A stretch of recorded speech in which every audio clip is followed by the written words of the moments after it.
एक दिन एक शिष्य हांफता हुआ दौड़ता हुआ आता है। महंत जी कोई आपके डेरे पर आ गया है। आते ही उसने आपके डेरे की सारी मर्यादा मिट्टी में मिला दी, बकरे काट दिए, पतीलों में मांस चढ़ा दिया और खुद आपके आसन पर पलंग पर बैठ गया है। यह सुनते ही माधो दास बैरागी क्रोधित हो उठते हैं। कौन है जिसने इतनी हिम्मत की? माधो दास कड़क आवाज में कहते हैं।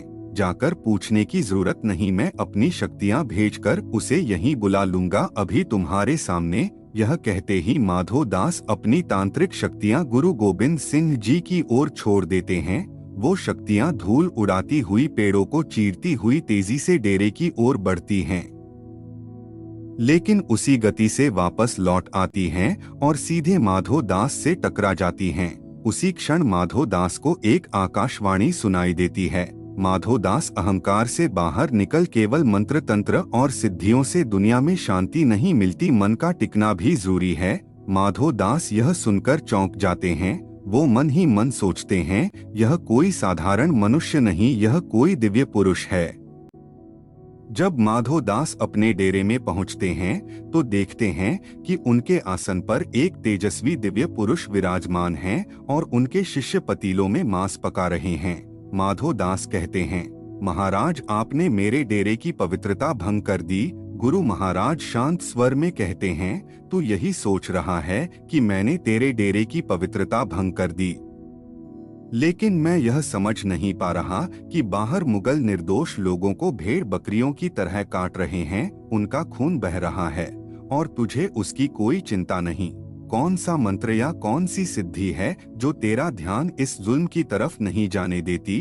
फिर गुरु साहिब कहते हैं, तू राजौरी का रहने वाला है, 5 नदियां पार करके तू यहाँ गोदावरी के किनारे आकर बैठ गया है।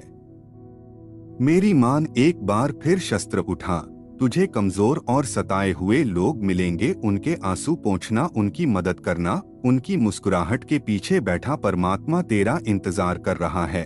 यह सुनकर माधो दास का अहंकार टूट जाता है। वह भावुक होकर पूछते हैं, अंतर्यामी आप कौन हैं? गुरु साहिब मुस्कुराकर कहते हैं, वही जिसे तू जानता है। माधो दास अपनी आंखें खोलकर ध्यान से देखते हैं और तुरंत उनके चरणों में गिर पड़ते हैं। आप तो साक्षात गुरु गोबिंद सिंह हैं।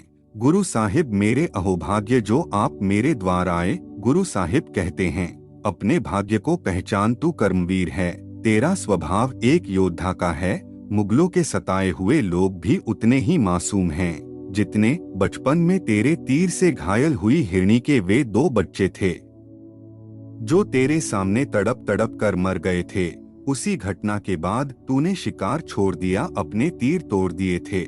यह सुनकर माधो दास की आवाज कांप उठती है। गुरु साहिब मैं कौन हूँ? गुरु साहिब कहते हैं, तू मेरा बंदा है। और यहीं से माधो दास बैरागी बन जाते हैं। बंदा सिंह बहादुर। यहीं से शुरू होता है एक महान योद्धा का सफर।